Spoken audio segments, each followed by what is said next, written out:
Okay, now listen. All right, well, listen, let me just formally welcome you because we all have limited time and we have a lot of things to do.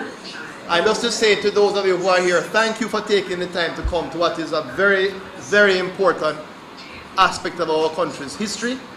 What we have experienced in the last 20 years with the financial meltdown has affected all of us, whether we lost our business ourselves or whether we lost our homes. We've all been affected by FINSAC and what it caused. The group is here today, which is an association of FINSAC entrepreneurs in association with the supporters of the FINSAC Commission of Inquiry. And we are of one purpose, which is to get the Commission of Inquiry report produced. The report will, we think, demonstrate the level of turpitude, if I may go so, and I may say dishonesty in many instances with the selling of assets. And we think that the Jamaica Redevelopment Foundation has a lot of explaining to do. And we believe that there was a lot of impropriety involved, and we need to get the evidence out, which the report will produce. We have had one forum of this nature before, the FINSAC forum, and we have had the people who have been affected by it give their side of this, give their views, and I will give an overview. As an attorney at law, I worked at FINSAC for a brief period. Some of you may not know this. I worked at FINSAC for about 6 months, and I personally went through a lot of those files. So I know what the contract said, and I know what FINSAC did to many people, and what there is out there, that it was these wicked criminal bankers. We want, if that is the case, then let us have that evidence and produce the prosecutions going forward. If it is a high interest rate policy, the report will produce it. So we want the report, and we want it now. We have with us Mrs. Yola Gray-Baker, who is the Association of FINSAC Entrepreneurs President, and she has been fighting, as you know, for years to have some redress in what is an injustice to the Jamaican people, where there were so many people affected by the financial meltdown that took place in the 1990s. We don't have the type of bustling kind of crowds, but we don't feel deterred by that. We press on because we believe that this is a matter of very significant public interest, and in fact we have people who have expressed that to me on Facebook, which is a social media that gets a lot of feedback, and everybody I've spoken to, including the vox pop that was done recently in the last few months. Everybody who was asked on the street, should the report be produced? Everyone, not one, said no. They said yes, the report should be produced. So we are here to move that process forward. We have with us Mr. Da, who will, in a short, we ask him for about 10 minutes to just speak about his experience with FINSAC, what he thinks he would like to see as a remedy to what took place, and that we never have this problem again. He's someone who I think can share with us his experience, which will be, I think, very helpful. And Mr. Da, you can just say to us, to the Jamaican people, this will go to thousands of people by Facebook media. And the Speaker of my Jamaica group in particular I'm thinking of, with about over 3,000 members, which will be broadcast to them. What you think FINSAC caused, and what you think could be the remedy, what are the mistakes that should not be made again, and what do you think the report, what would you like to see from the Commission of Inquiry report? Is this working? It's not working. Hugh, is this working? Before Mr. Dyer, can I say something before he starts? Yeah, before Mr. Dyer starts, I know. I know, as you guys were saying, okay. Okay. Oh, okay. Okay. Okay, thanks. Yeah. When the inquiry was going on for the 2.5 years, I attended every day except one. So I know everything that will be coming out or should be coming out in the report. And I know the administrations don't want most of this information to come out. Now, as far as the young people, some of the things that took place that a lot of people do not believe is the fact that the banks were the titles of the borrowers who made arrangement for loans to run the businesses. Personnel of the bank used these titles to access loans for themselves, and the owners of those titles knew nothing about it. There were borrowers who borrowed money back from in the 80s and for some reason did not go to pick up their titles. Even after they paid in full, the loans were regenerated on the titles. There were persons who paid off in full, and when they went to pick up their titles, they were told the titles have been given to FINSAC. There was one lady from right here in St. James who paid off, went to pick up her title at NCB. That she was told the title was given to FINSAC. She went to FINSAC to find out FINSAC sold it to Jamaica Redevelopment. She took them to court. The judge ordered them to give her back her property and her titles. Before she knew it, within 6 months, that her property was sold and she was thrown out.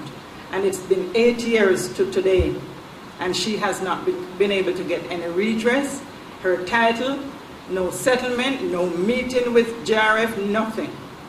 This is what has been going on. Now, I have a script here that I planned on talking about, but for you young people who don't know what really happened and what you hear in Parliament from both parties, they don't touch on the subject, the salient points that is causing the disaster here today. That is the reason for where Jamaica is today. It is my opinion that this country is in a state of morass, chaos, and there is no way it is going to be turned around. When they get an IMF loan, so they get an IMF loan, and then what? The injustices, the corruption is still there. So what good is that going to do to us? We had the inquiry, 2.5 years. What good has it done for us? They won't release the report. Why?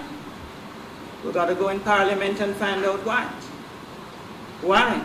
Probably we need to lead a mission down to Parliament and demand our way in, because that is our house. That belongs to the Jamaican people. It doesn't belong to the politicians. No.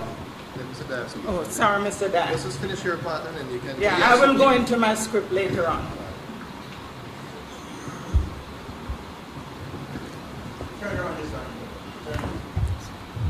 All right, thank you very much, and regrettably, we have to leave. Anyhow, I had known about it even earlier today. We would have made arrangements to stay on. Glad you're here, obviously. But I'll just tell you very quickly my experience on any recommendations.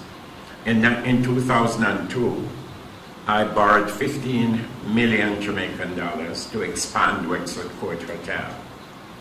I borrowed at 22%. Projection, I should pay off for it in 7 years. 3 months after completion of the project, the interest rates start moving up. By 2006, it peaked at 75% plus 35% penalty. That's 110%. There's no way we could pay it. By 2007, I think it was, or early 2008, they decided to take over the hotel, which was the bank at the time, MCB. They said I was owing 147 million. By then I had paid 47 million. So I paid 47 million by 2008 and was owing 147 million, coming from a $15 million loan. They took the hotel. I filed a thing in court and decided to fight it. Yeah.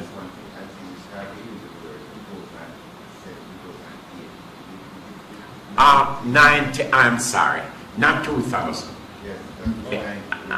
97. 92. Yes, 92. Thanks so much for the correction. It looks like yesterday.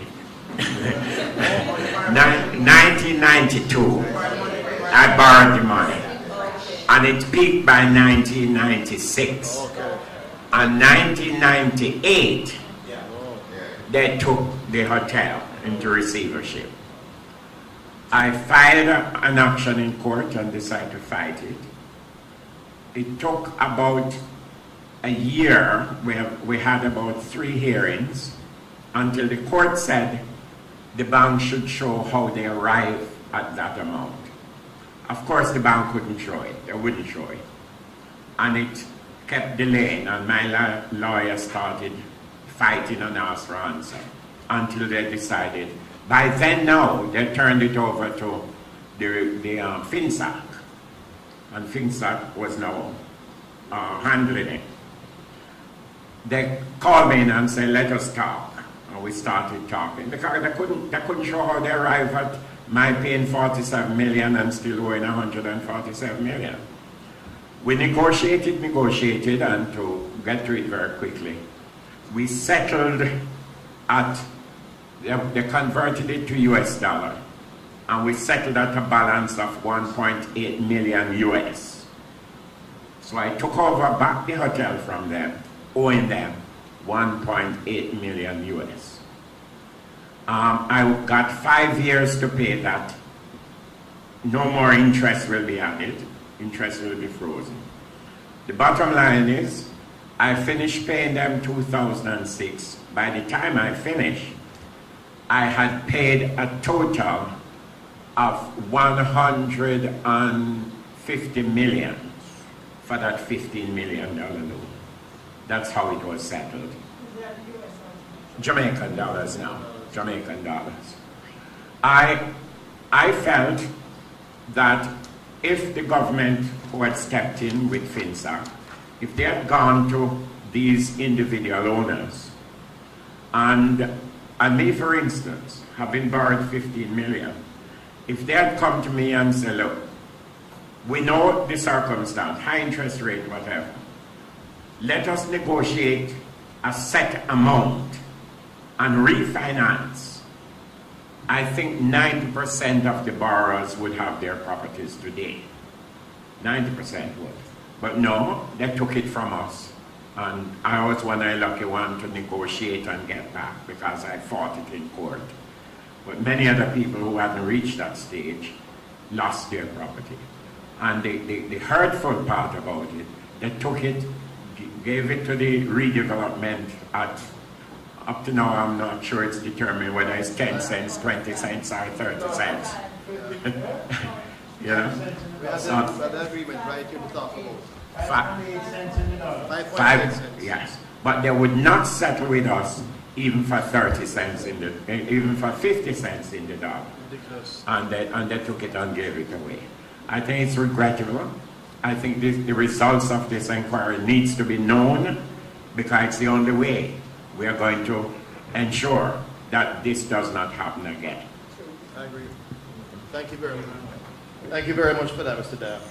Well, really unfortunate case with your circumstance, which I think reverberates among so many people who suffered so many losses and so much injustice. Mr. Levy is here too, who has his own horror story like you that we went through, and which is why the report is so important. It's so important to be finished and completed, so that we understand why those kind of arrangements were made with a foreign company. Because to this day, I can't understand how a foreign company, the Jamaica Redevelopment Foundation, which is they put the Jamaican name to mask its foreignness. That was really Dennis Jocelyn. How they could have entered into an agreement with an American company when these are Jamaican people who are prepared to pay them more than the debt that they had said they were owing is still to this day mind-boggling. Because when you have the money leaving the Jamaican people and going to the United States of America, taken away from jobs and businesses here, it certainly is one of the reasons why our debt servicing ratio is $220 billion today. A substantial burden on Jamaican taxpayers. I in fact have an agreement for the sale and purchase of assets which was entered into by the FINSAC with Jamaica Redevelopment Foundation Incorporated, and it's a secret contract which I intend to speak about sometime later. No public announcements in the contract, and there is 23 Jamaican banks, inclusive of a building at Nussel Boulevard, 23 banks, all here, listed at Exhibit D, and nobody was to speak about it. Nobody. This was a secret deal with FINSAC and the Americans. Jamaican people who built these banks, and they were sold to a foreigner for $22 million US, lock, stock and barrel, air conditioning units, cutlery, the building alone at Nussel Boulevard. I am sure any Jamaican person here would have bought that building for more than the $22 million US, and that was part and parcel of our history, which just creates a kind of Can I just interrupt a minute? Sorry. disturbance. One second. Yeah. Don Crawford wants to say something. Is there any way we can get him to come? Well, we have a request from Mr. Crawford. He could speak. I don't know if you can put it on speakerphone. He could call my phone and I could put it on speakerphone and we could put it in the microphone. I guess we could do that. Yes. So thank you very much. God bless you. I will call the name of Mr. Levy. I'll call the name of Mr. Levy. Yes, Mr. Levy. He can call my number if he wants. 383-8635.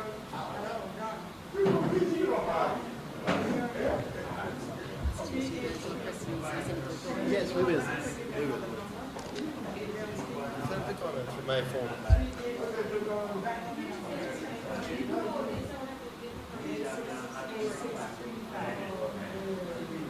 Yeah.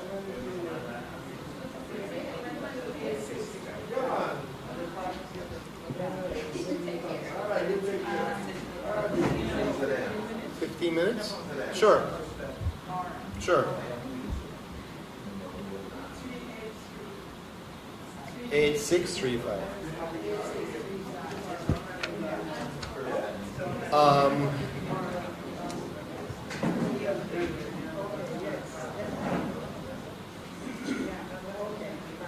right.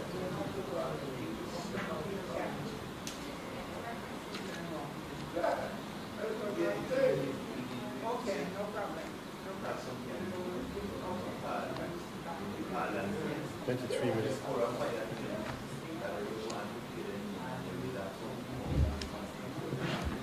All right, what I will do then is we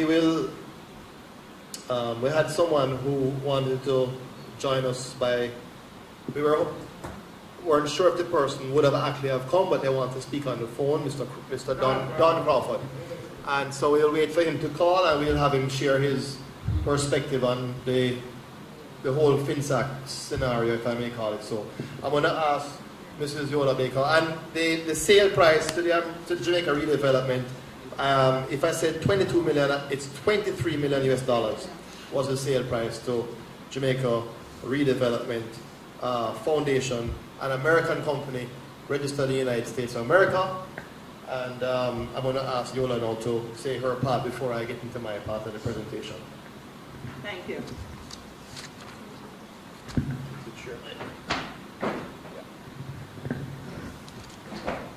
First of all, I want to address what Mr. Shaw's budget speech as it relates to FINSAC. Mr. Shaw, in his presentation, made suggestions that the FINSAC assets, the assets that are held by FINSAC and I guess JRF, was to be taken back and given to the NHD I do not know, I don't have any idea how he plans to do this. All I know is that these assets belong to someone else. Then some arrangement would have to be made as far as the borrowers are concerned. This is a meeting that should have been made with the borrowers from before the inquiry even started. And then Dr. Davis's suggestions to reopen the inquiry so Mr. Shaw could commit to testify. You know, and second, I figured that, I said to myself, I was incensed that Dr. Davis would be making light of such a serious situation. And as if it is funny, I take exception to him behaving the way that he behaves. I agree. Shameful. That is so, to me, that was so distasteful, you know, but I leave it at that. Now, in as much as Mr. Shaw, when I read what Mr. Shaw actually was suggesting, I don't get the feel of genuine concern for us, the borrowers. And I use the word borrowers because the inquiry report would show that not all the properties handed over to FINSAC and to Jamaica Redevelopment were for outstanding loans. So the affected persons, some of them were not debtors, and not, of course, not bad debtors as Dr. Davis had referred to them. Their titles were illegally used to acquire loans, unknown to them. Mr. Mishek Willis, who is here, he's one of the persons whose loan was taken on his title that he knew nothing about. We, the entrepreneurs who devoted our time, resources, and a passion to improve the quality of life for ourselves and for all Jamaicans, served our country unselfishly, were destroyed by policies from the Ministry of Finance back then, and robbed of our properties and assets illegally. Properties that we earned with honesty, integrity, blood, sweat, and tears, while visionless, lazy, and corrupt perpetrators who sit in our parliaments with little or no insight or skill to attract investments to rebuild Jamaica's economy, continue to steal what they didn't work for or earn. Why is it they cannot come up with at least one solid prospective investment opportunity to show to the IMF? Why are there not enough investable businesses in Jamaica now? FINSAC destroyed them. When did Jamaica start depending on outside investors? FINSAC destroyed our own investors.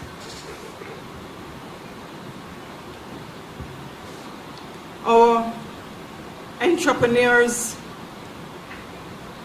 the members of our entrepreneurs from our association have long passed the point of believing that any of our governing bodies has the interest of the people at heart.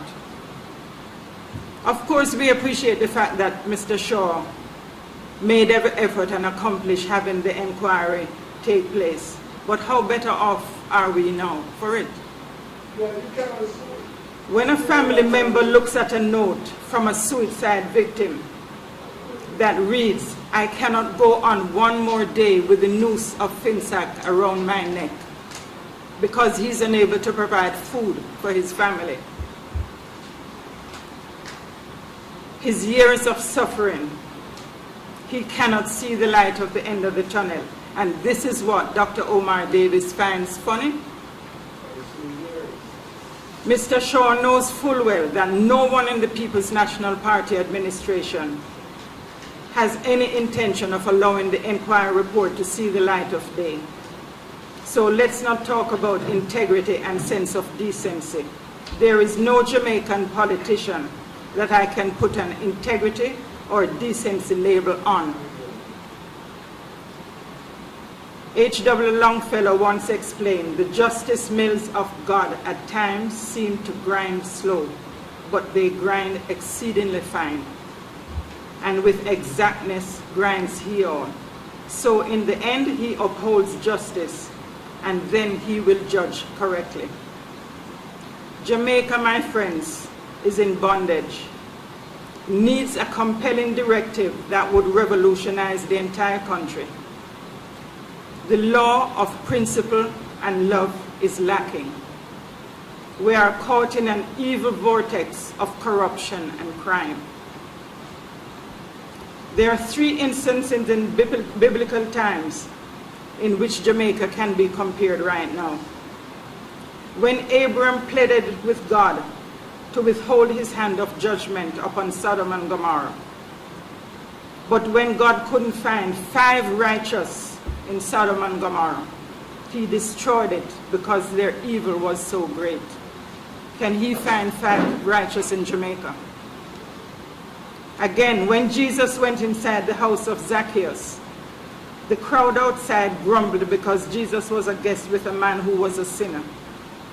But when he came out, he announced that this man is now the son of Abraham. In Luke 19, 1-9. Zacchaeus recognized his own depravity. He repented, turned from his wicked ways. He confessed that he would restore 4-fold of anything that he had stolen from anyone. Jamaican politicians helped themselves at the expense of ordinary people. The conspiracy, robbery, corruption, injustice, bribery, and lawlessness continues. The Lord has set a snare for them. Those who plow iniquity and plant trouble will reap the same. The time, the circumstances, and the moment require that we step out of our partisan bunkers and state the facts as they exist. Recognize that there are solutions and have the courage of our conviction to really put the country first.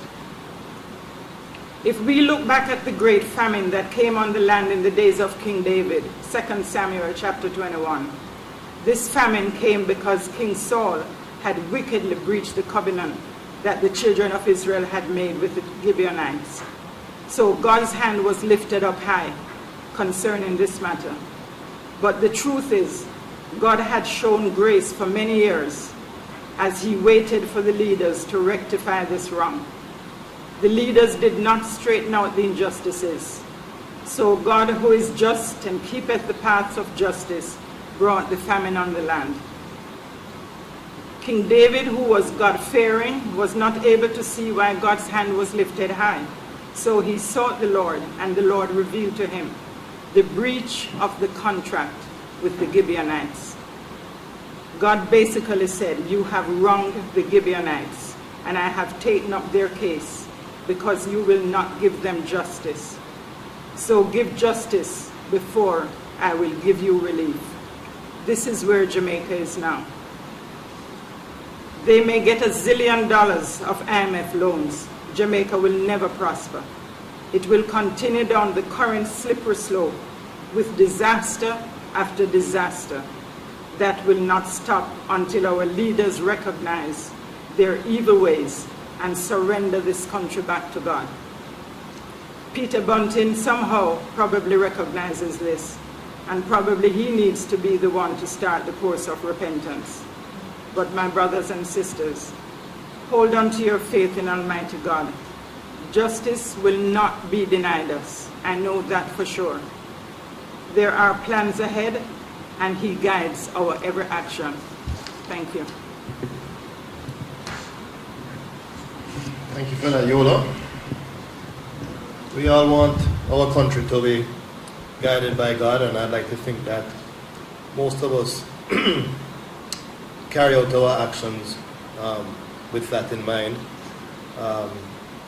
So if it is that we need for the divine intervention into the people who are given the responsibility to manage our affairs, then that is what we need, but we also need to have leaders who appreciate how important it is when you're given that responsibility to manage people's lives and their children's future, that they do so with temperance and with the kind of judicious reasoning that will provide a kind of future that when they go, their children's future will be even better than what they had.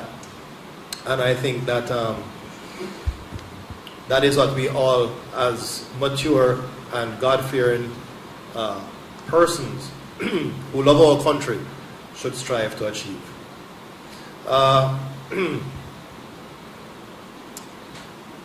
I know that many of us are somewhat aware of what the circumstances that led to FINSAC, but what we want from the report is why is it that it happened the way it happened? Why is it that so many Jamaican businesses were taken over? Why is it that so many of the accounts were taken over? And why is it that we cannot seem to get the type of answers to the type of destruction that so many people suffered in their lives? We have persons who have actually taken their own lives as a result of the failure that they felt when their businesses failed. And it wasn't their fault. It was an act that was created and put up, thrust on them. And they suffered because of what turned out to be a policy. There may be, and that is why the report is important, instances of fraud by certain people in the bank. And if that is the case, then we need to have the state carry out the necessary investigation and prosecute those persons, if it is that there is any truth to that. But we certainly cannot be in a situation where we are looking at some 15 years later, and we still have a lot of unanswered questions. I think the context within which FINSAC came about in 1997, when the company itself was formed, didn't just start overnight. There was a series of things or actions that took place that preceded it prior to 1997. 1997 was just the year that the company Financial Services Adjustment Company, is what it was called, was formed in February of 1997. And the Prime Minister, Patterson at the time, said that FINSAC was no bailout at that time. But having said that, he then contradicted himself by saying one thing and doing another, which was characteristic of him, by taking over, through his administration, National Commercial Bank, and the Eagle Commercial Bank, the Central National Bank, the Horizon Merchant Bank, and the Victoria Bank, to name those banks that were taken over wholesale by FINSAC. As Mr. Dyer said earlier, had those CEOs or chairmen of those banks been given probably what is called in the United States a Chapter 11 bailout, where they were allowed to restructure their businesses back into the type of banking core functions that they had set out to do, as opposed to going into other areas, perhaps they would have been able to save those banks, and with it, most importantly, the Jamaican jobs, because those banks employed quite a number of people, and they had families to take care of, and those families in turn hire and produce and spur on production in other areas. So there's quite a large knock-on effect. Had it been done that way, as opposed to selling the whole entire FINSAC assets to a foreigner, maybe we wouldn't have had the kind of debt servicing we have today. We would have had far more resources to provide for the nurses, the doctors, the policemen, and we would have had the kind of country that we feel a lot more safer in. Those are all related to the kind of country we have today. The type of challenges we have servicing our debt, and the type of difficulties that we're faced with, food prices going up, and so many other challenges we have in just meeting our daily needs. In the 1990s, though, I believe that the strong anti-inflationary policies of that period, which was put in motion and put in place by Omar Davies and by the administration of which Portia Simpson Miller was a member, was to soak up the liquidity that was caused in the 1993 general election. There was a lot of expenditure in that period, and that is what I think created the type of excessive inflation in the industry, in the economy at the time.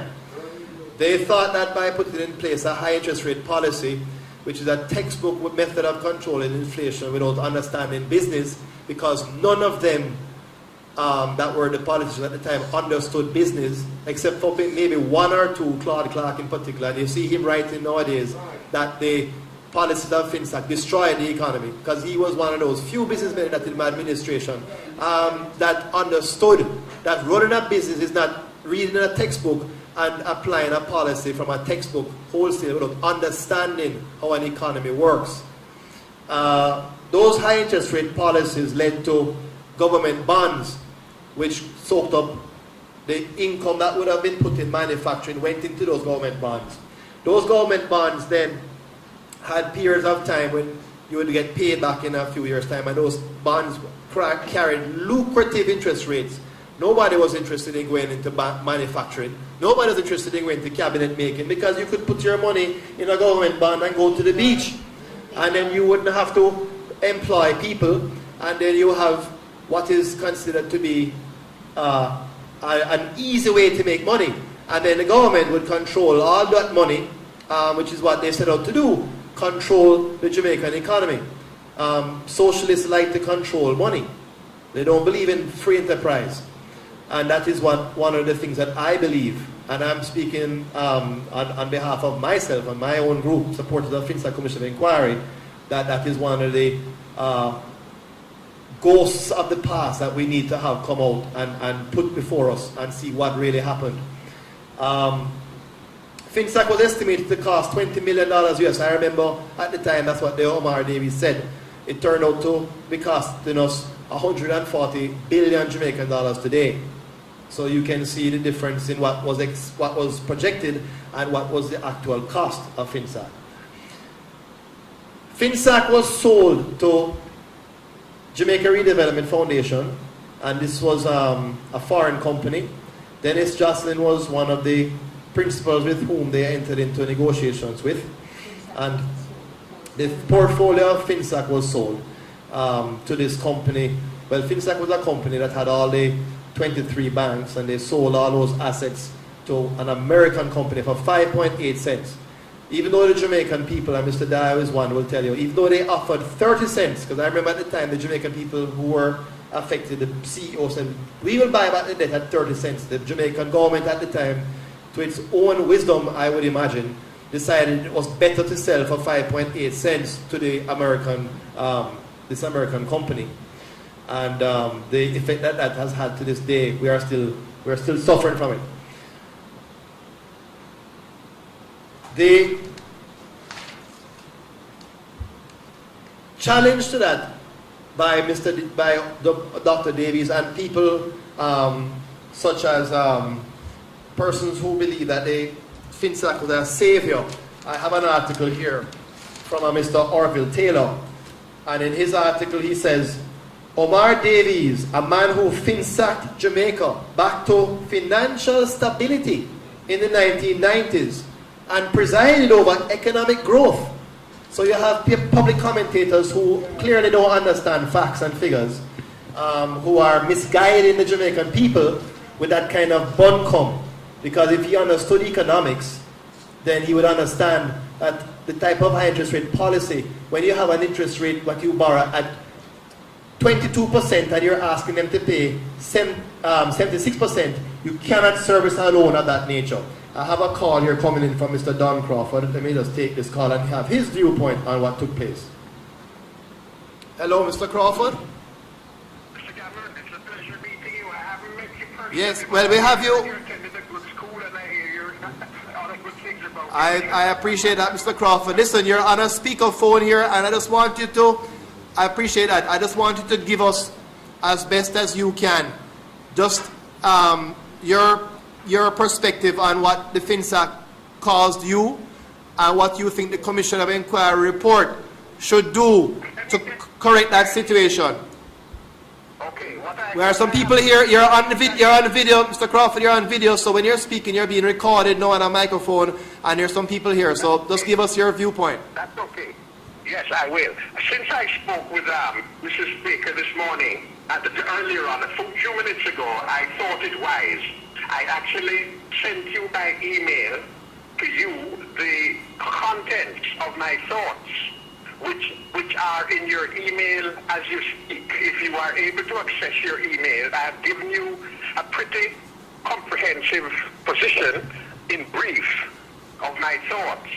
And you could always print it out if you can, or if you can access it. I have no objection of you reading it to your audience, because it is all fact-based, which means that there's no malice, there's no defamation. It's all fact-based, what I've written, and it's very interesting and very important for your audience. Well, you can give us a brief overview of it, Mr. Crawford. Beg your pardon? Give us a brief overview of it while you're speaking now on microphone. Yes, I've indicated, well, firstly, FINSAC is indeed the big black bear that we have never seen before. They're like the great white shark, and it's hungry. And they have overlooked all aspects of principle, decency, honesty, transparency, integrity, and they have maintained a very vicious profile from the very beginning. What they did to Century in itself, without prejudice to the other victims, is a colossal disaster. We are undoubtedly the biggest victims of that assault, combined with the minister whose portfolio is part of FINSAC. So I speak to all, but they have first they portrayed Century as being insolvent. They have a 13-page report prepared, which was prepared professionally and vetted and approved by the Honorable Alfred Ratridge, now deceased, who was he was a British Chartered Secretary, which is the equivalent of an accountant, Olaf Madden and Company, from the firm of Arthur Anderson, one of the top 8 in the world. It was vetted, approved. Alfred Ratridge took it on himself. He sent it to the chairman of FINSAC, who was then Dr. Ken Ratridge, chairman of FINSAC. Mr. Ratridge got it, and the contents of the letter simply said that when you see results which you do not anticipate, you shy away from them. The essence of that letter showed that the solvency of the CNB group of companies was at worst case scenario. There were 5 scenarios done, but the last 2, it reflected a worst case scenario of $3 billion solvency and $7 billion if you were to use the regular line of our rule. But we were given the special treatment of harshness and brutality. And even then, Century was reflecting a $3 billion surplus position. And I say all this because thousands, hundreds, if not thousands, several thousand borrowers were affected, including the bakers and myself. I believe I'm the biggest without prejudice, because I went in there with my everything and I came out, well, I'm barely come without anything. Secondly, the modus operandi of FINSAC was to undervalue. And I'll give you a typical example. I'm being personal. My own house, which had a valuation of over $1 million US, they have taken the approach of leaving it. They have the keys, they closed it, they took all. They have been using the approach, allow these properties to run down. When they run down and rotted, furniture, everything, but we will give them away for $10 or $12. But their modus operandi was one of reducing the value of the assets from to probably 10% of their real value. And I say this, and I also say this very cautiously but factually, and I will say it in the international forum, that the appraisers and the valuators have committed a very huge fraud. The fraud of undervaluing properties to as little as 5 and 10% of their value. I give you a case in point. We had a lot of land in Runaway Bay. I mean, this is one of thousands. Thousand issues with customers and our tenants, where it was valued at over $600,000 US dollars. It was sold to a connected party in politics for just under 70,000 US dollars, or less than 1/5 of its price. It's owned now by a politically connected person. There are present and past members of parliament and parliamentarians who now lavish in the wealth, the blood, sweat and tears of all that we produced with honesty, with integrity and transparency. We have never used steroids when we were on the race. We won races. We got from a number 12 of 12 bank to a number 3, number 4 financial group in Jamaica. We got there not by skullduggery and dishonesty. We got there by hard work, blood, sweat and tears, and by professionalism and integrity. Our word was our bond, and that's how we got there. The assets of Century were spirited away to those of their friends and those to whom they had favors. They did the same thing in many other instances. Look at Blue Shield, Blue Cross, carrying 75% of the island's business. 75% of the healthcare, one of the finest in the Caribbean, was yanked from us. Allegedly, they put $2 or $3 or $4 million in our account. So they said. I haven't seen it. And then they turned around without doing any physical or other improvement to the company, and they sold it to a company in Trinidad. I understand from the press the name of the company is Sagitor, ultimately, for $1.7 billion. In essence, what they did, they denied the shareholders and investors of Century the true value. What they did, they allegedly told me in writing that they credited CNB Holdings with $4 million or $148 million. Then they had some hanky-panky, and the transparency and sale of Blue Cross. I have been pressing the past minister, the present minister of finance, to show clarity, to show all the facts where the property was sold. It was sold, I understand, to some persons first. And this all happened in the space of 2 or 3 years. And then they sold it, decided for $1.7 billion, $1.7 billion, or $1.5 billion more than they paid Century. Jamaica Grand, there are 2 professional valuations of over $100 million US dollars each. They cut a long story short. They ended up, the minister went and dishonored an arrangement, dishonored an agreement with Honorable Alfred Rapp, myself, Carl Masters and others, wherein he would go to cabinet and get approval of the arrangements for the ongoing support and regularization of Century's issue, and he sold the company, Jamaica Grand Hotel. He was told, according to him, that our equity was only $800 million, and who told him? We had fired the management contract for Jamaica Grand, and having fired the legally, they were to vacate within 30 days, within 90 days, the management contract for Jamaica Grand Ramada.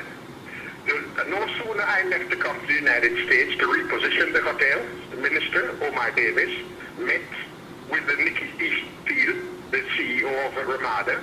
They made a deal. He accepted Ramada's commitment that the interest of Century was only $800 million. Now you imagine a minister turns his back on contractual arrangements on paper, legal arrangements. We had given legal notice for the Ramada to quit, and this was done at the request of and in agreement with by the shareholders that Ramada should vacate. Fred Kastner, who is the biggest mover of tourist Jamaica, he sided with me. He says, Don Crawford, we cannot afford to have Ramada. The hotel is making $25-30 million US a year, and at the end of the year, we saw results of $200,000 or $300,000 literally. Ramada expended all those things to their various causes, and the shareholders were getting nothing, including Century. We agreed we would get rid of them, and the minister took it on his own to step in the shoe of Century, which we were the 49.4% shareholder, and agreed without knowledge, without any correspondence, and sold the hotel, put it in the hands of others for whom I don't know, who I read, but I do not know. And the essence of that is that we had about a $6.2 billion Jamaican dollar loss. He sold it for $30 million, 32 or $35 million US dollars against professional valuations of over $100 million. And these valuations were done by persons, the Jamaican professionals and also some foreign professionals who understand the hotel business. The essence of all that I'm saying is that the exercise that was done proved that at worst case scenario, the bank was not just solvent, it was like $3 billion at its worst case. And then he went on to chastise and malign the integrity of some of us. They have tried for all these years, they have spent in excess of $100 million, I gather, with Richard Downer and his crew, trying to malign myself. To date, thank God, they have not been able to issue 1 point of dishonesty. There is nothing I had did in Century, and I have said this and I publicly challenged the minister and all concerned to prove 1 point, just one.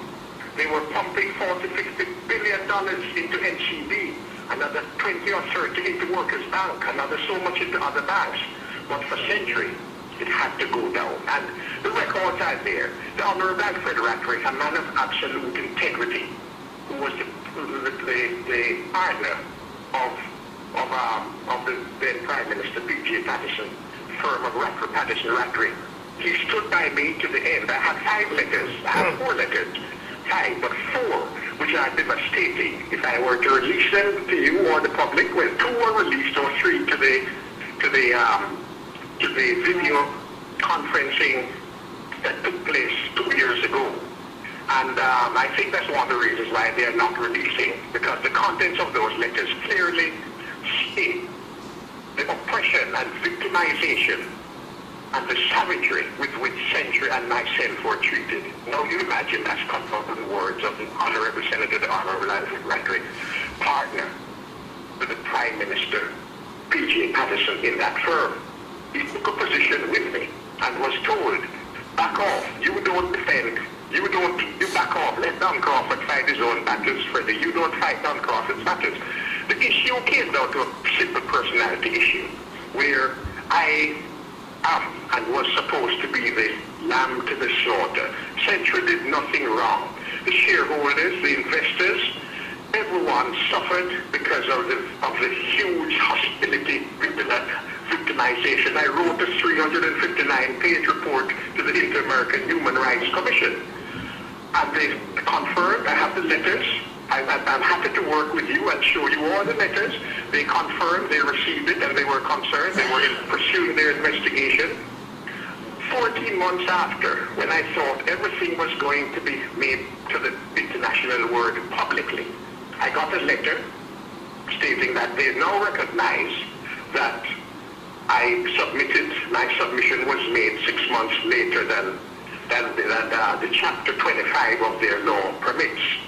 I wrote that back. I says, I noticed that, but I also noticed a provision is made wherein, under extenuating circumstances, it's permissible. Well, I did my investigation, and I'm ashamed to tell you, but the short of it is that I found that there were 2 Jamaicans, one in particular, who headed up that Inter-American Human Rights Commission division for Jamaica. And needless to say, before I got hold of that gentleman, he called me to say, Mr. Crawford, I had nothing to do with this. I had nothing to do with the decision not to pursue the investigations.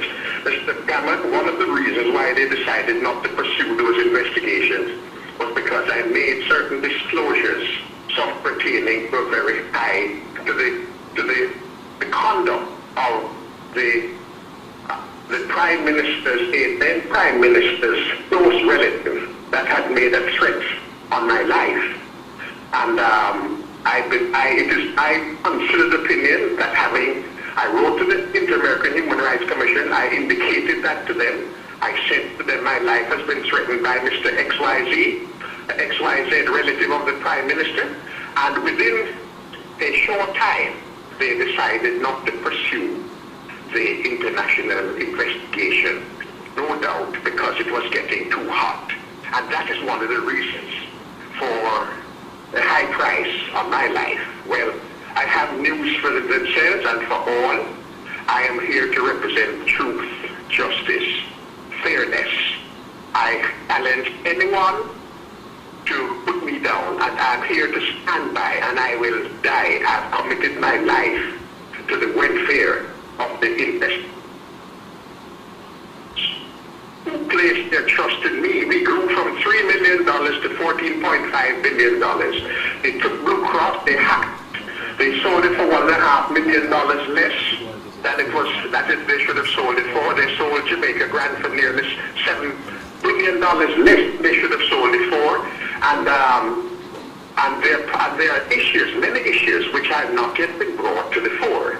And those issues, I am told, they affect big men. If you look at the meltdown of the Jamaica of the 90s, the meltdown of the 90s, economy, look around, and it is not hard to determine who benefited. There are 2 or 3 persons who benefited. Look at my Paddington Terrace, one Paddington Terrace home. I bought it transparently, approved by Desmond Blades, Ray Hadid, a board that was tough, and they approved it. I bought it. I was not even a party to the board meeting. It was approved, but yet the colossal disaster and the conduct of the former Chief Justice Leslie Wolf, and I say so without fear because there is much to say about him. He single-handedly had the entire thing in the palm of his hands. He took charge of Century. He was the only man that would rule on Century. And my international advisors here, simply in a 4.5-hour meeting with a big law firm here, they said, Mr. Crawford, we have to tell you, your situation, we call it here, you were the target of a political takedown. Okay, albeit bad enough for Don Crawford, but hundreds, dozens of persons who died, some committed suicide, some died from heart. My mother died last year, July, not even a year yet. I have her urn here. I've not even been able to bring it down for a funeral because of fear of my life. What sort of savagery are we putting up with, Mr. Benhaman? So my point simply is that I have dedicated my life to the justice, truth, fairness, honesty. That's what I've always done. My 23 years in the bank in Nova Scotia, I was the youngest manager for decades. And they still uphold and respect me for what I am. And I'm here to say that I'm not fighting or speaking on behalf of a political party. As a matter of fact, I distanced myself from both and any political party. I'm here to represent truth, justice, to support those who suffered, including myself. We are living just by the grace of God. That's all. I was not able to even give my mother the sort of funeral I wanted to. I'm bringing down the urn when I can, when I'm able to, by God's grace, and my commitment will be to do what's right. I get my strength from the passion of Christ. I know many of you are television viewers. The passion of Christ has given me all that I need to do, and I will fight the death. As Winston Churchill says, I will fight to a bitter end. I shall not dishonor truth, honesty, right? And that's my short story. I may be legally, I've been legally battered. Mother's been thrown it. I've not had an opportunity to do and say the things that John Public needs to know. I'm sorry that Jamaicans have become so unfortunately gullible to political talk that I urge and I pray that one day soon we will all be able to look at facts for what they are and not take sides. I am not a Jamaican Labour Party nor a People's National Party individual. I stand for truth, justice and honesty. I lift up and I salute the integrity of Honorable Edward George Phillips Yaga. I respect and salute him for his integrity. He stood by me and helped me to build Central from number 12 of 12 to number 3, number 4 of 12. He came with me. The People's National Party hostility came at me. You know what is interesting? The Honorable Dudley Thompson and Michael Manley, former Prime Ministers, on their deathbed, they did much uphold and say how much they appreciated and admired me for what I did. I am not in any way hostile to the PNP or the JLP. I do represent truth. I'm 68 years old, almost 70 years old, and my life is dedicated to truth, honesty, justice, and I will stand by beside any and all in the path and the pursuit of honesty and justice. And that's where I stand, sir. Now, continuing my role, unfortunately, I'm now doing what I can with the international bodies who see, represent, and who understand my pursuits, and I'm hoping that justice and common sense and basic decency and balance will prevail, and that Jamaican leaders will set aside this hostility of going at people and not showing humanitarian balance and integrity we need. And Mr. Cameron, I haven't met you. I say so publicly. I will stand by you and any that stands for what's right and what's just. We are only alive by the grace of God. And I just want you and the public to know this. This is my short story. There's much more to say. I have a 5-hour video on the life of Century and myself. It's been edited, re-edited. I will tell you this, that I am committed to the land of my birth, Jamaican land we love. Do not look at things you can do for yourself, but what you can do for your country. I commend you for stepping this where others have failed. I have spoken to Queen's councils at all levels to try to get justice. But of course, many are only there for the preservation of themselves. And I will stand with you and any and all. FINSAC begins all, because I am part of it and because I stand for what's right. And all that I say, it may be taken to any level. It can be proven, it can be tested, and I have no absolute obligation. In fact, I'm honored for the opportunity of making this statement open public, because there's much more to come in terms of what we have to demand, and I hope the people of Jamaica will understand that they have been ridiculed, they have been set aside, they have been fooled. Many of them, and perhaps this is why the illiteracy rate in Jamaica has not been better. We are the worst in the Caribbean, or pretty close, because the politicians have taken the poor, hard-working, honest. Do you imagine the matter of the dollar? I was almost crucified, well, save and except for the Jesus Christ. I was at 25 to 1, I was jumped on and said, look what I did. Where is the dollar today? 100 to 1, and I have news for you, unfortunately. It's not end, because the stability of the dollar is dependent on trust, confidence. Those are the pillars on which a country is built. Trust, confidence. Without trust, without confidence, you can forget about investors. I am here to build. I'll build Century, thank God, with the help of others. And it's trust that we inculcated, the values. That's what we did. And no amount of political maneuver, no amount of eloquence can bring investment to that country unless you display trust and confidence. Why am I here? Each time I open my mouth, tell people, why am I here? People say, what are you doing here? You should be.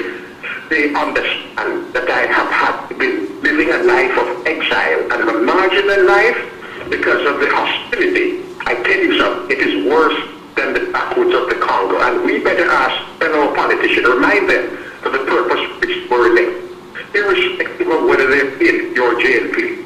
And as I said again, I salute. I was inspired and moved by the technique that Edward George Yaga brought to Jamaica. Like father, Edward Philip George. I adore and respect him. I have no personal obligations, but I respect professionalism and integrity. I also aim to have a great regard for the humanity of Mr. Michael Manley, because on his dying bed, he sent Dudley Thompson to go and see the minister. Why has Omar Davis done Don Crawford that? Was it just it right? And that they confirmed with Mr. Dudley Thompson's wife with whom I spoke, because I said I'd like to write something. But they stood for what's right and what's just. Mr. Gammon, you'll have to send me a check from the IMF or the World Bank to pay for my telephone call, because I won't be able to pay for it otherwise. Having said that, I want to salute you, I want to salute the movement, I want to salute, most of all, I think it's a woman again, Mrs. Yola Gray Baker, for standing. She has stood like a doja, and it is fair that women are taking over, and I salute you, Lola. I salute her husband. I know that they have been what they have been through, and I stand with them through thick and thin. I appreciate it, Mr. Crawford. I appreciate all what you've said, and it's been heard, and it will be heard by many more people. But there's one little question one of our audience members here wants to ask you, and I'm going to ask him to ask you quickly. Mr. Crawford, I just wanted to find out from your perspective as being a banker, right? For my own edification, it's my understanding that Century National Bank was a viable financial institution at the time that it was taken over.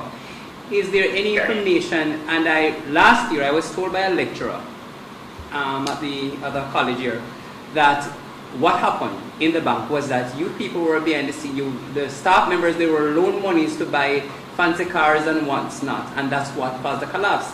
And this is information that is out there coming from persons from the intellectual society in Jamaica. How can you help us better to understand that this was not the case? And for future references, so person will understand, better what happened.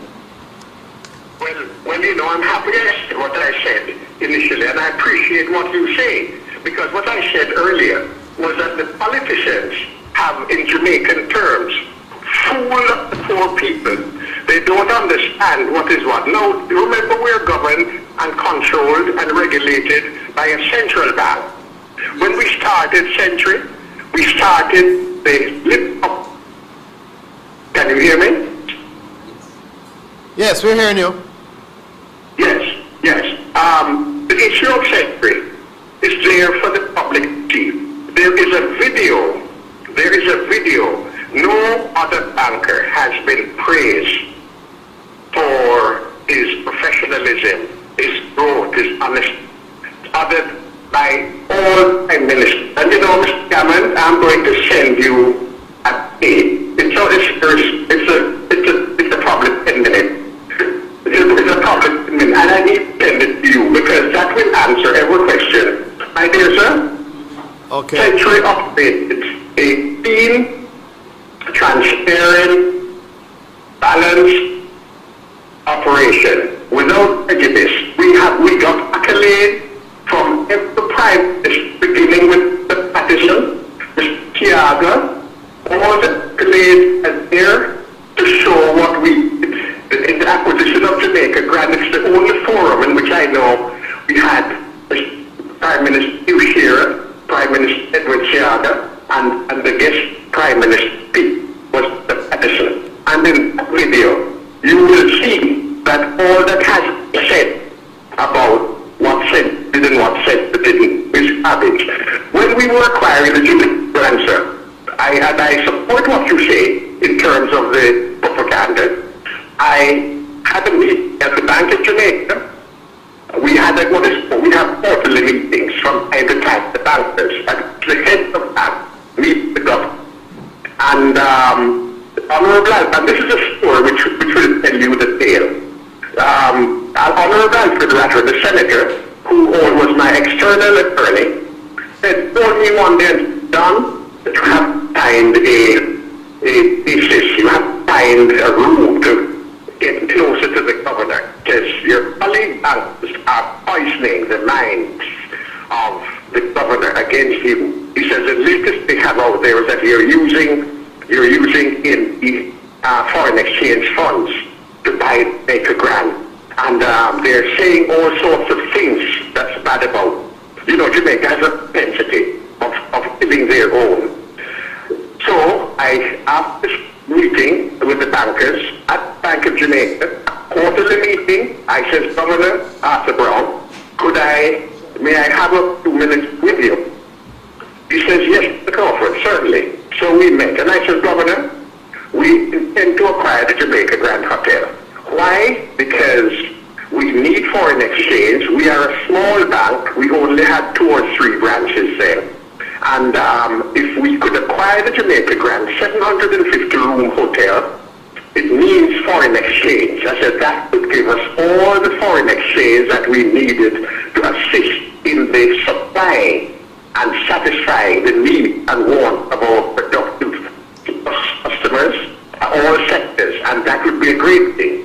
He says, sure. He looked at me and says, yes, Mr. Crawford. He looked at me with a sort of peculiar eye. Then I said, let me show you how we intend to acquire it, Governor. I sat down at that table in the Bank of Jamaica boardroom, and I says, here are £8, here £8.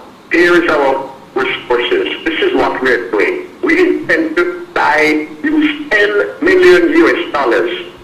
We intend to buy debt from the government of Jamaica, from yourself. I intend to take the burden of $10 million from your portfolio and purchase it. And he says, okay. So by swapping, we call it swapping debt. We swap $10 million. I said, we intend to go to East Manhattan, and we intend to borrow another $5 or $7 million in New York. I showed him exactly the path we were taking. I showed him every aspect of it. He looked at me, the Governor, Arthur Brown, I swear on this, and he said, Mr. Crawford, you're an incredible person. I'm very happy. I'm very happy that came and talked with me today about this, because there were a lot of rumors and talks going around as how you're going to be acquiring the Jamaica Grand. How could Little Century acquire these 2 hotels, the Malice and the Americana, which became the Jamaica Grand when we brought them together. And he looked at me and he says, Mr. Crawford, I have a lot of respect for you, and I am very happy that you came to the table to explain to me that your desire to buy the hotel. I said to him, he went up and he paused and he said, oh, but wait a minute, Mr. Crawford, wait a minute. The fact is, let me see if you are infringing on any of the laws or bylaws that could affect the banking operation. You are going to acquire a hotel. Now you're in banking, but you're going to be acquiring a hotel. And then he paused, he scratched his head a little. He says, well, Mr. Crawford, you have my full support and blessing in the acquisition. I will endorse it and I will approve it. You know why? Because for foreign exchange, the hotel equates to foreign exchange. He says foreign exchange is banking. He said, Mr. Crawford, you have my full unequivocal support. Going. And of course, I was taking $10 million US off the back of the Bank of Jamaica. It was coming up March 31st, and they were intended to, they were trying to pass the IMFS. I think it's 1991 or 92, somewhere there. And I said, on top of it, we're taking a burden off you, and we're getting a good deal, and we're going forward. The Governor shook my hands, and I will say something more. Thereafter, he had meetings with the World Bank, with the IMF. He had dinners at his house, and his wife, like 2-3 weeks after, and thereafter, he would call, Don, Arthur, what says he wants to have you at the dinner. He's having some World Bank folks here, and you would like. And I tell you, Mr. Gammon, from that point on, the minister, Arthur Brown, almost everything he had, he said, Don, I want you here because you're an incredible person, and I'm glad I came to know you. I called Alfred Rackford sometime, and I said to Mr. Rackford, I thank you, Sir Fred, for having done this for me, because I think there were issues. He said, Don, I knew, I heard a lot, and just the way I'm telling you, I know the gentleman who asked me the question. This is exactly what happens. The politicians have done a tremendous and effective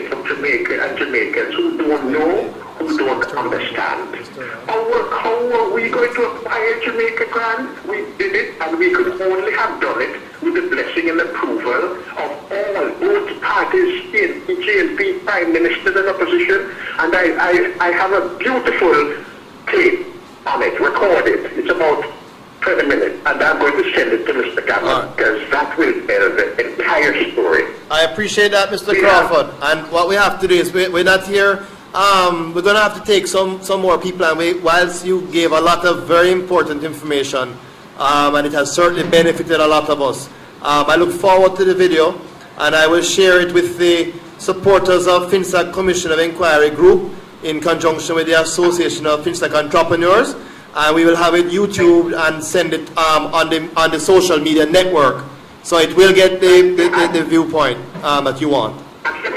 Yes, and we'll be in touch. Right. Thank you so much. Okay, God bless. Thank you very much. Well, there you have it, folks. We have what was a divine intervention, if I may say so, an intervention that of someone who obviously feels very passionate about what took place when he lost Central National Bank, and why it is that he was not given the special treatment by way of a bailout which was given to National Commercial Bank, but not given to Central National Bank, which had a less capitally impaired position. And so that was definitely what could reasonably be argued to be a case of victimization.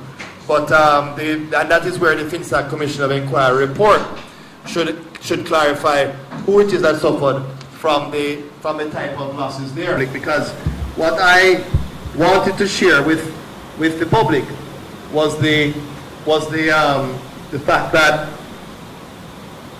we are here today really to find out the truth about what took place with FINSAC. That's why we're here, because we believe that until we get some answers, we can't have the kind of peace and justice that we all seek. But what I find interesting is that in last year's closing remarks of the budget debate, the Finance Minister, Dr. Peter Phillips, said that the opposition spokesman on finance raised the issue of FINSAC. So Mr. Shaw asked about it again, as he has been asking. And he said in it that there is no report to this day, despite the fact that taxpayers have paid over 65 million Jamaican dollars. He went on to say that the Financial Secretary has written to the Commission asking that they complete their work. But this is the part that I find the most interesting. He says, the Ministry of Finance is prepared to honor invoices for work done specifically for the writing up of the final report, and the Financial Secretary is to arrange with the Secretary of the Commission how this is to be done. And I've said it before and I'll say it again. I will do it for free if that is what is holding up the report. I will get the typing up done because all the testimonies have been given. We have a commitment from the Ministry of Finance. I can divert those funds you're planning to give to the commissioners if I do the work to a charity of my choice, hopefully. But I am prepared to do it, and I'm making it a public statement once again.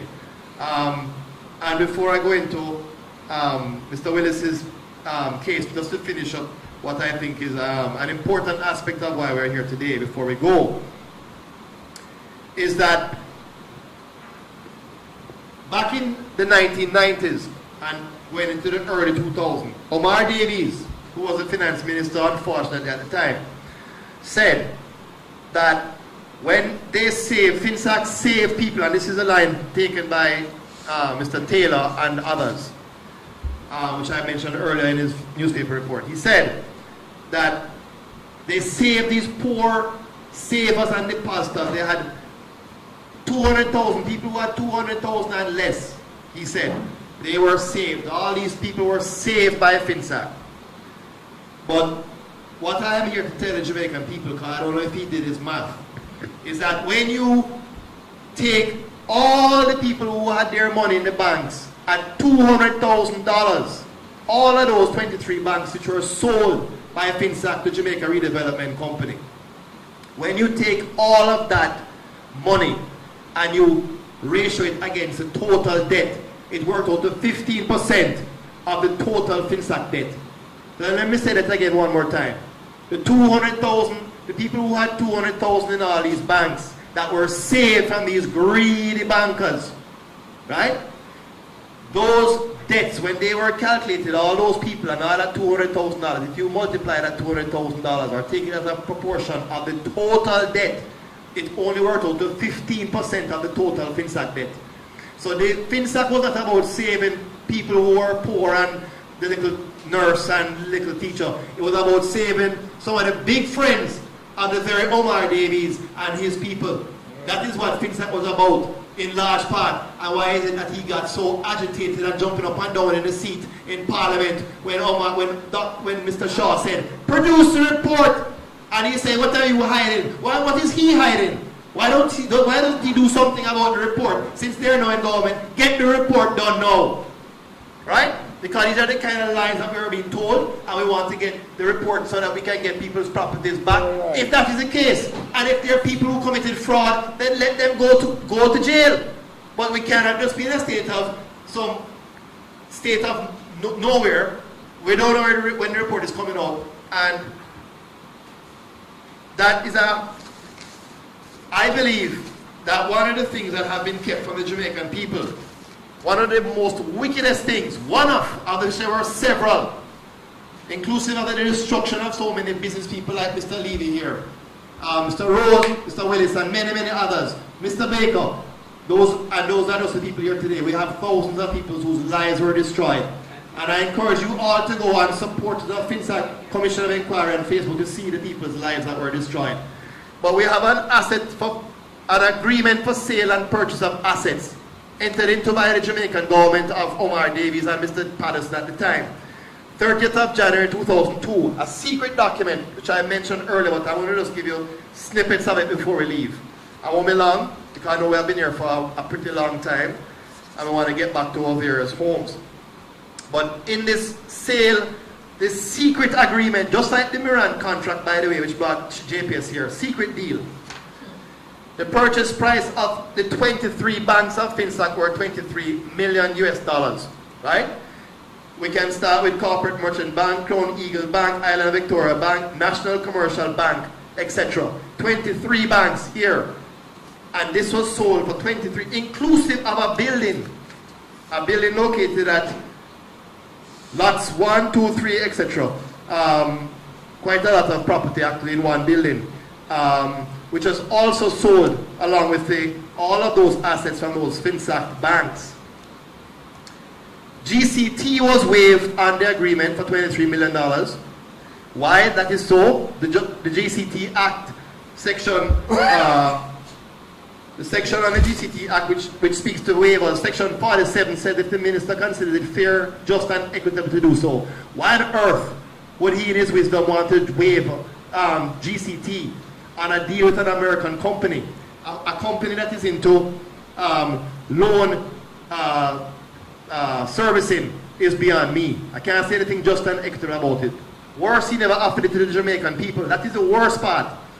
But then he went on to agree with these people, and make no mistake, FINSAC was the Minister of Finance.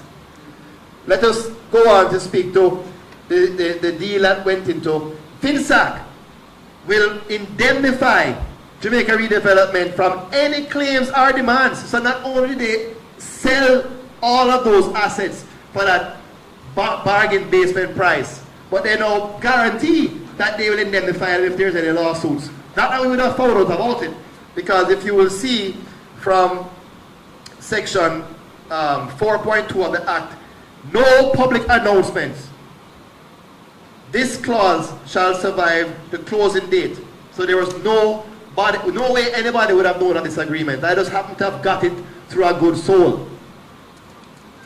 So this is another act, another stab in the back of the Jamaican people, whereby the Jamaican people who suffered and sacrificed for their businesses were not given the opportunity to buy back the banks and their properties, as Mr. Dyer testified earlier, as Mr. Levy here spoke about his particular case.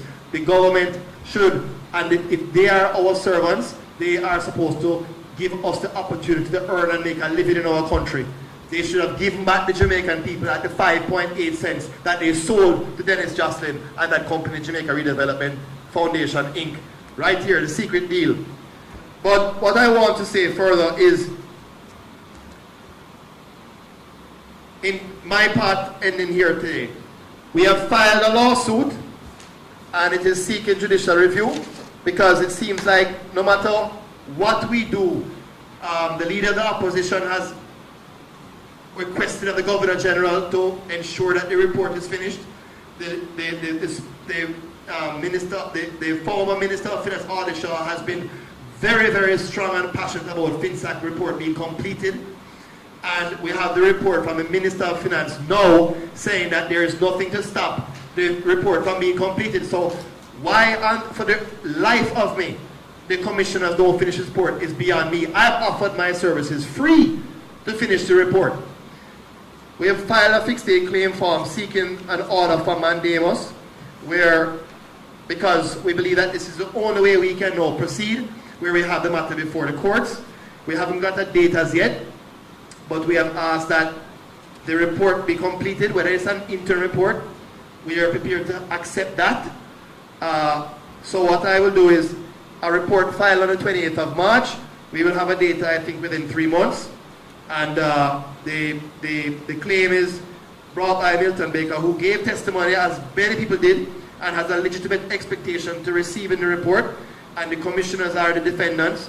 And I'm saying that this is another option that we're taking apart from our public forums to move the necessary authorities, the powers that be, the commissioners, to produce the report, which we think is critical to setting the record straight and redeeming so much injustice meted out to so many people. Before I end, Mr. Willis wanted to say something. Mr. Willis is a bit constrained with his mobile abilities. So what I'll do is I'll take the mic to him and see if we can get something from him.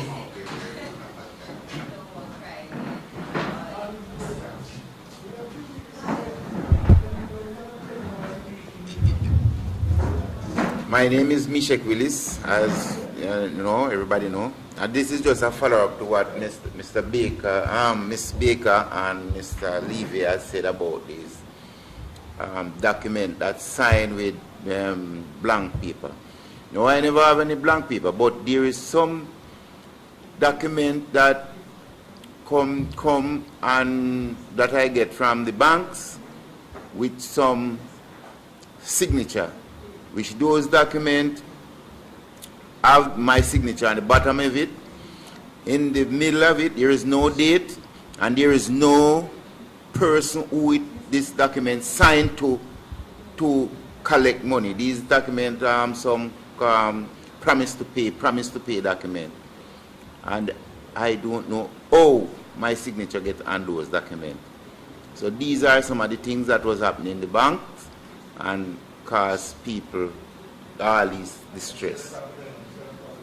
And I really, really would like to see this report come out now so that we can get to know what we are about, and who is to get their redress, they get it. Thank you. Thank you for that, Mr. Willis.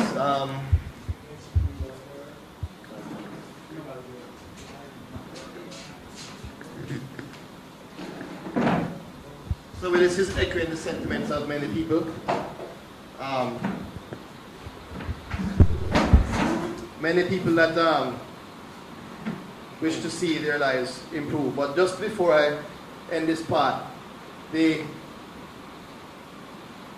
benefits foregone of FINSAC, we believe that if we had the people that remained in employment, the 40,000 persons, which is 10% of our workforce, we would have increased our gross domestic product by at least 20% if those persons had remained in employment and had not been dislocated by the FINSAC debacle. I played a video earlier which set out in stark detail the kind of statistics that we have seen with the kind of losses that FINSAC and the kind of knock-on effect, because these are directly affected people. When I was at FINSAC, when I worked at FINSAC briefly as a lawyer, I just finished my law school, and I worked there briefly, and I personally read through those thousands and thousands of files. So this talk about it being a mystery that there are these thousands of people, that is a fact. And they signed contracts that were boilerplate contracts. Nobody could argue or negotiate those contracts.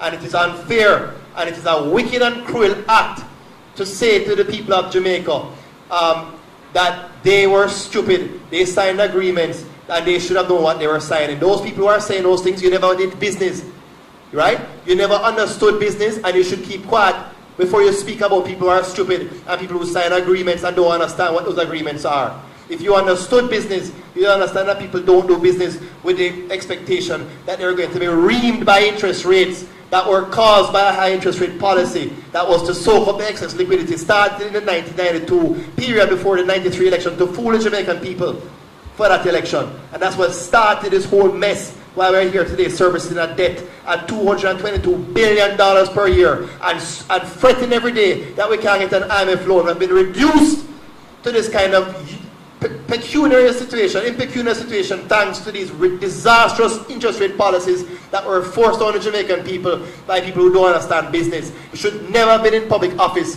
to have been reaming the Jamaican people and to be laughing, Dr. Davies, at people who suffered under your regime and your policies is a disgrace. You should be ashamed of yourself.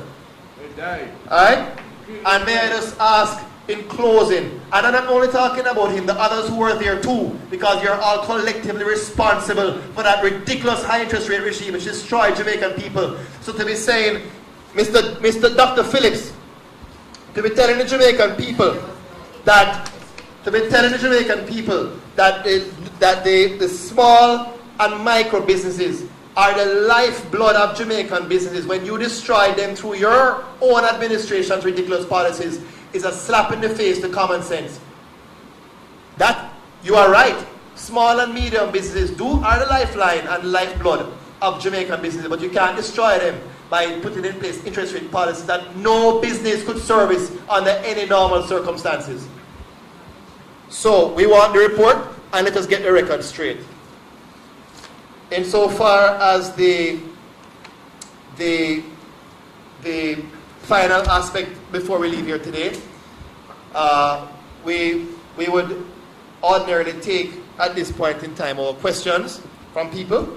I know that we have some persons here who may have one or two questions they'd like to ask, and we are quite happy to take those questions. And so what I would do is, before we leave, because we will just, at the end of the presentations here, which we have heard from everybody, if there are any questions to be asked, ask them now. We do have another half an hour in here, but we can leave early. We don't have to stay here because we do have other things to do, and I think we have made the case best as we could today. But if there are any questions to be asked, we'll take them now. We will have some. We will continue our campaign. We're not daunted by the low turnout. We are not going to stop. We are going to continue with our campaign. We are going to continue to educate our Jamaican people through the social media. And we're going to hand out our wristbands, which I will be getting in another few weeks. Anybody wants some FINSAC wristbands, FINSAC Report Now wristbands, I am at kentgammon@gmail.com, or you go on the Facebook page, Supporters of FINSAC Commission of Inquiry Report. So if you go to Kent Gammon, KENTGAMMON @gmail.com, and if you go to on the Facebook page, just type in Supporters of FINSAC Commission of Inquiry Report. I will send you what you would like to hear from me. You will see this video here posted, and we'll post it on other social media. Is there anyone who would like to ask anything? We'll take some one moment. Yes, Mr. Rose. Would you like to say your piece, Mr. Rose? Yeah. Sure. I'll give you your 1 second. We have one other, Mr. Rose. I wasn't sure if you would have wanted to speak, but sure I didn't come to you because I was told you weren't sure about that. But if you want to speak, be my guest. But they sold one of my property 3 weeks ago. And they didn't. One speak in the microphone, Mr. Rose. They sold one of my property 3 weeks ago, and they didn't inform me anything. I just pass and see Severe. A man was here, Severe in the property. A friend called me. I talked to Severe and got his number. And the person who buy the property is them send the Severe to Severe place. And when I check it out, my lawyer called them, and then that's time I know that they sell the property. 38 Officer Road. I have a buyer to buy a place for $45 million. I don't know how much to sell it for. That's it. And I have a property I sell at 1 Rampart Close between Queen Drive and Lead Avenue, 1 Rampart Close, Montego Bay. That value over $1 million US, and they sold it. I passed there today and I saw a hotel putting up there. You don't even finish it. Who sold Jamaica Redevelopment? Well, FINSAC. Yeah. Which is why the report is so important to stop it. That's what my. You haven't been told anything, Mr. Rose. Nothing up to now. One, Mr. Erskine, that's how the hotel. Next door. The Erskine, he buy 1 Rampart Close. At corner of Lead Avenue. That's it. Yeah. Lead Avenue and Queen Drive. I just have no hotel putting up right here. That's my property. I saw it today for the first time. So, Mr. Rose, when you borrowed, what was the interest rate you borrowed at? When you borrowed your money with the bank? I borrowed my money at the bank at 65%. 65. And what did it 65. go to? What was it the loan? What did that loan balloon to based on the interest rate? Well, the interest rate, it went up to 121%. And you never contemplated our interest rate going up to that level? No.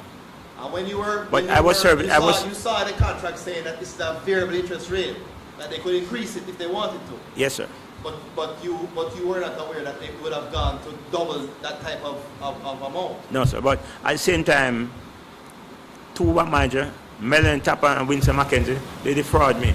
They draw $145 million out of my account. So I did have a case with the bank before. Okay. What bank was that? Workers Bank, CIBC, and Trafalgar Bank. Okay. 121 million at Workers Bank, and between CIBC and Trafalgar Bank, they draw the rest. And that information was given to the inquiry? That information you're telling Yeah, us? everything. The case is in court right now. Mr. Tapper found guilty in the Privy Council last year. Oh, The same case, Melon Tapper. I didn't know that. Yeah.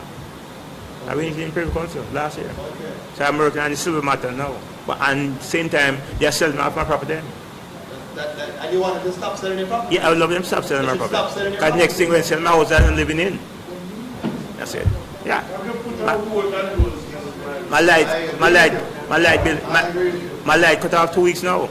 I get light from my neighbor right now.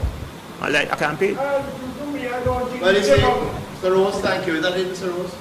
Yes. Is there anything you want to say? Well, I'd love them to stop. I'd love them to stop sell my property and to come out with a report. Mr. Rose, I'm really sorry to hear that you're still suffering from the FINSAC nightmare. And by the way, I should have mentioned earlier before we go that when it was said in Parliament by Omar Davies that there was no interested buyer for the FINSAC properties, and that's why he sold it to Jamaica Redevelopment Foundation, an American company. Don't be fooled by the name, because at $23 million. There, I was reliably informed that a Jamaican group of investors had made an offer, a Jamaican group, for just around the same price, a Jamaican group, but he said that there were no other persons who expressed an interest in it, and that group of investors, they feel like they'll be victimized. That's the kind of government that we have, that they feel they'll be victimized by saying it. But I happen to have the information coming from a very, very credible source, and the person said that that was not true. But it was sold to an American company, and a Jamaican group of investors wanted to buy all of these assets, and were at the same, just around the same price, and they were denied. So much so that their deposit was returned to them by the people at FINSAC. So there's a lot of things that went on in that period, that shameful period, that are affecting us as Jamaicans to this day, saddling us with debt at over $600,000 for every man, woman, and child in this country. Is there anything you want to say further on this? You want ladies to go, since you asked the question, let ladies go first. Arlene, you want to come up here? Andrea, sorry. I was thinking of another person's name for some reason. I'm thinking of Arlene Graham. Andrea, would you like to ask a question? Speak in this. Thank you, Ken, and I really admire you for what you're doing, and I pray to God that you will hold out to the end and not lose hope or faith. You're doing a really, really noble thing, and I'm very, very grateful for that.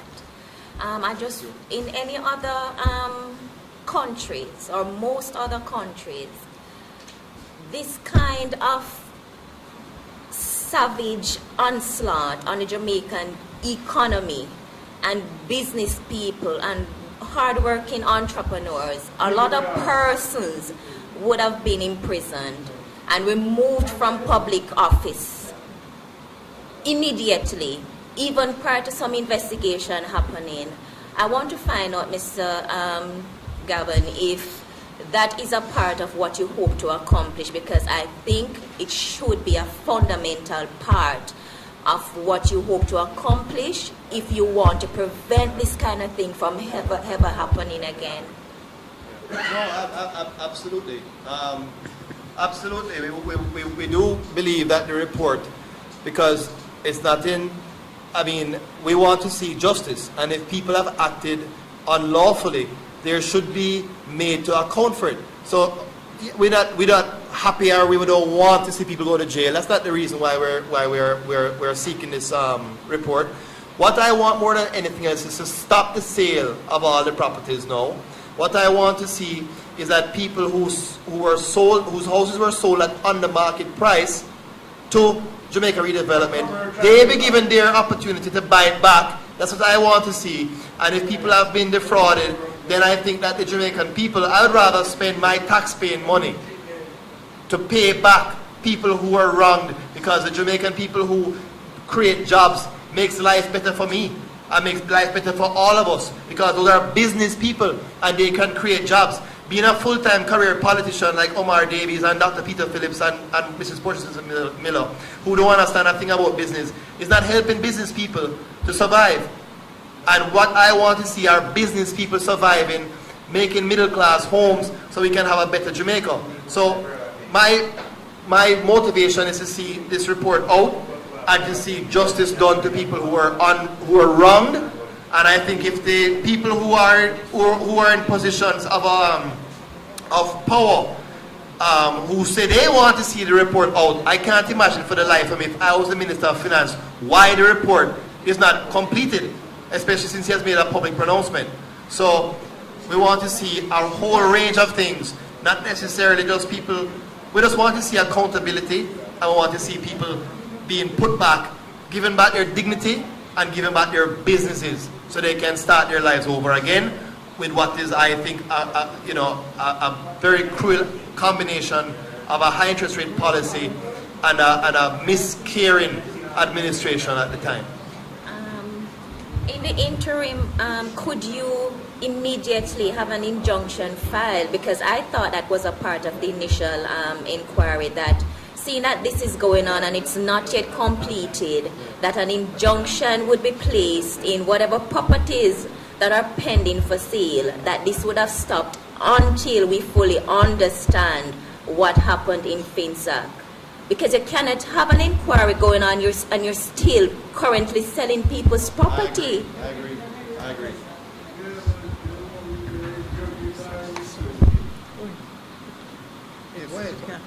Yeah. Back in 2008,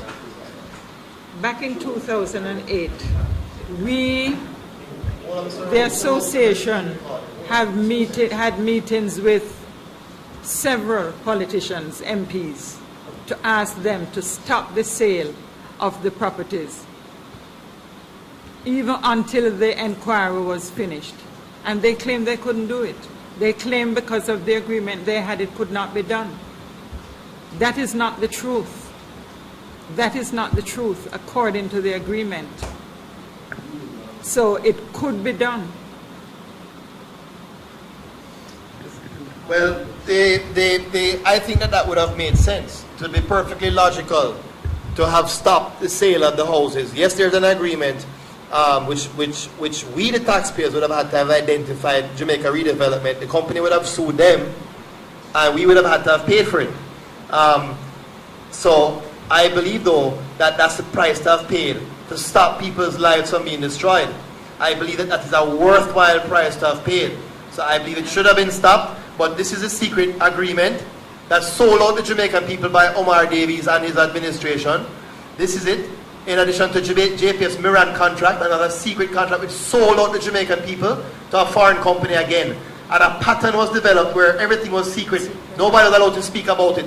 And we only found out about it years later, after Miran left, coming from deficit to positive, and leaving all the Jamaican people a whole field of wiped out businesses because of the high interest rate policy and the high electricity bills. And that's the kind of administration we had, who are supposed to be creating a first world by 2030 and creating middle class, jobs for people in the middle class, because you don't want people who are poor to remain poor, Madam Prime Minister. Bring them up to a middle class lifestyle so they can put their children in school and not be reduced to begging. Prime Minister, that's not the kind of country you should want to have.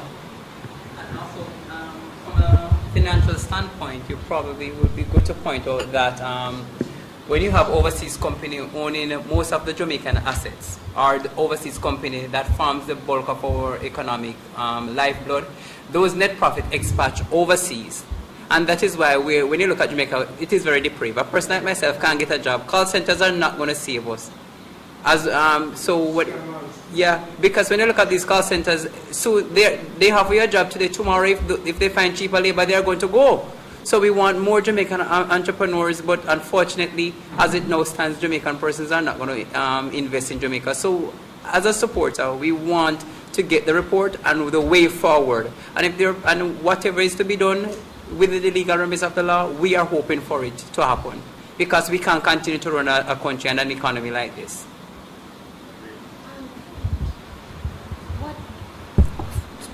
For persons who have lost their properties and businesses, I'm hoping at the end of the inquiry that there will be some redress, but seeing that they have triple overpaid in interest on the loans that they have borrowed, are you pushing to have these properties automatically given back to these persons, or would they have to buy it back? Well, that is where the commissioners. I wish I was a commissioner. I don't know. I don't want to prejudge anything. I really should take a far more expansive view than I am. That's why I want the report out. I can't prejudge anything, but I'm hoping that they will see the wisdom and the justice in that. Whereby if people borrowed money at $15 million being borrowed at 22%, and then you had 106% interest applied to it, and you're paying over $140 million for that $15 million loan, I think that those people, like Mr. Dyer, should get back their properties automatically. Yeah, but you have to So, also that the properties have been sold, most of them to third parties. well, there is a problem with which is where it comes in now, that the government, that is why you have governments. So if a third party has bought this property, innocently or otherwise, because we have anecdotal evidence that people made profits from buying FINSAC properties, then the government should say to those people, you've got property here that you should not have got in the first place, and then here's back your money, and Mr. X, who was wronged, who paid for that loan 3, 4, 5 times over, you get back your property, and we will never have an experience like this again, that we will lose Jamaican businesses and the manufacturing sector that was decimated by the double whammy of a terrible energy policy with Miran coming here and really sucking the lifeblood out of the Jamaican manufacturing sector. In addition to, if it wasn't sucked out before, the high interest rate policy that no business could have serviced. And the only reason I can think of is to do away with business people, to control them, because you want to control the capital, because at one stage the government controls 60% of the capital of this country. And you are not putting that money, you are diverting that from jobs, from research and development. So when I heard the minister yesterday talking about how the Tobagans are making cassava bread and how he wanted to see that done here, we were doing that in Jamaica. We were doing that. I know a company right now, FINSAC, that was doing that in Jamaica. And the high interest rate policy wiped out that company plus many others. So to be asking for foreigners to come here to do what we could do for ourselves is buncombe. And that's because, again, you have somebody who don't understand business. Because if we don't have the money here to research and develop our own industries for our own people, then you won't be able to create jobs. You won't be able to cut down on your crime, and you won't be able to create the kind of country that we all want to live in and have a much more peaceful and a happier type of country to live in. So I would like to see justice. My only purpose really, and everybody here I know feels the same way. We want justice, we want truth, we want a country we can feel comfortable in living in. We don't want to feel that our country is some gangster style country whereby only people who have the big gun and the big brawl, the big brawns rather, as opposed to brains. We want brains, not brawn. All right? We want that kind of country so we can bring up our children in a place that's sensible, peaceful, and we can really look forward to leaving our country for our own children better than how we got it. And that is what I think every God-fearing, sensible human being, Jamaican, should want for their country.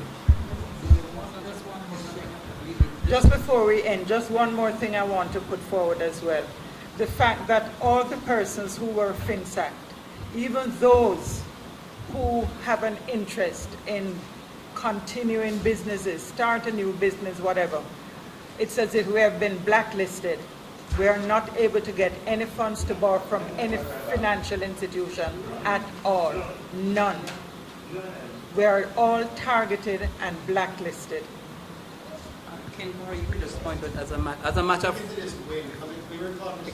a matter of reiteration and from a legal standpoint, Mr. Gammon and Ms. Yola Maygree and other FINSAC entrepreneurs, I want you to point out for Jamaica and the rest of the world to see, and so it can be categorically clear that you did not sign onto a loan at 22%, 65%, and signed onto it knowing full well that that percentage that you signed onto at the onset of getting the loan was going to skyrocket to 105%, 150%. Because on the street, that is what is on the street, and even from the so-called intelligentsia, they have it to say that you knew at the onset that you are taking out a loan at 22%. But within the life of that loan, it's going to skyrocket to 110%. Because I have taken out a loan myself, and I am not a business person.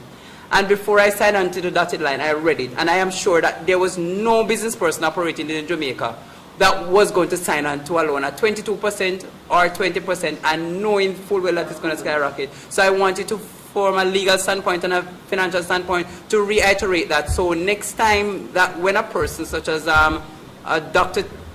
Taylor writes an article, or a lecturer, because in our school, lecturers are telling students that this is what happened. So I want, because I was told in my class, but because I had already done the research, I did not brought it up. Yeah, that is what is being said out there by the persons who don't want to account for how they got their hands on people's properties. They say it's not our fault because human beings don't want to take responsibility. If you're not a mature, sensible, God-fearing person, you will refuse to take responsibilities for your actions. You find everybody else to blame. It wasn't my fault that this person, I did this. It's your fault. You caused me to do it. And I do know the people out there, Davies in particular and others, who are saying that the business people signed contracts knowing full well that those were variable interest rate contracts and that the banks could compound the interest rate on them. What I would say to that is, it may be so in some, yes, I read contracts that were so, but as I said before, those were called boilerplate contracts. And in the case with there's a case with Nigriel Holdings and John Sinclair, and it said that even though he signed a contract and the bank interest rate went up, it was a Privy Council decision. The interest rate was unconscionable, and that it should be reduced, and it was reduced to 26%, and that's one instance. So what I'm saying is that these people who are business people, the banks were like an oligopoly. They all operated as a clique, and every one of those banks at that time had the same type of contract. You couldn't negotiate your interest rate. You couldn't say to them, well, I'm not borrowing any money because this is 22%, this is a variable interest rate contract here, and I'm going to be charged 100, I'm not borrowing any money. That's not how life operates. Banks operate to lend money to business people. And no bank, no government with a conscience or with any brains would have wanted to see a business sector decimated by an interest rate policy that would have wiped them out. Because no business could sustain an interest rate of 106%, 100 and odd percent. Even going up to 65% is rather ludicrous to begin with. Much less on top of that kind of high interest rate. In other countries, in Trinidad, their interest rate was 12%. So us being angry with Trinidadians because they are out manufacturing us is a misplaced anger. Take out your anger on Omar Davies and PJ Patterson and Portia Simpson Miller because they oversaw that kind of ridiculous interest rate policy. When the Trinidadians were they never had a Mirant down there where they were paying 48 cents per kilowatt like we are. They were paying 12 cents per kilowatt. So therefore, of course they could outcompete us and sell us out here in Jamaica. And we're complaining how the Trinidadians are unfair because they take over Jamaican economy. The leaders caused that because they had no brains. They didn't know what they were doing. They come straight from university into public office. No business experience whatsoever. And it's just unfortunate that we today, I'm 43 years old, and your younger ones like me, older ones like me, are suffering under these kind of people who did not understand business, who are textbook career politicians, who go read a textbook from the Chicago School of Business that high interest rate policy equals a strong economy. Makes absolutely no sense in a third world country. Doesn't work like that. And that is why this report is so important. Before we go, I think we've had a long day, and I want to say to those of you who have stayed here, I know you're dedicated, and I know you mean well, and I want to thank Andrew who is here, Wayne is here, the ones who are from the West, and they wanted to just, you can see from them being here how dedicated they are. They never lost any business, but they understand, thankfully, the effect that this has had. Because I heard a young lady one day saying on the Speaker of Mind Jamaica Facebook program that when I heard of FINSAC, that is big people and bank business. That don't have nothing to do with me. And she did not understand that FINSAC affected her and affected her friends. Because when the banks went under, they couldn't fund businesses like yours, Mr. Levy, Mr. Willis, Mr. Bent Rose, Mr. Baker. And those people hired people who would have created greater productivity. If we did not have FINSAC, we'd have had 20% more on our GDP beyond, and that's a very conservative type of estimate. The foregone effects of FINSAC were the destruction of Jamaican people's lives. And that is something we must never, ever allow ourselves to have again.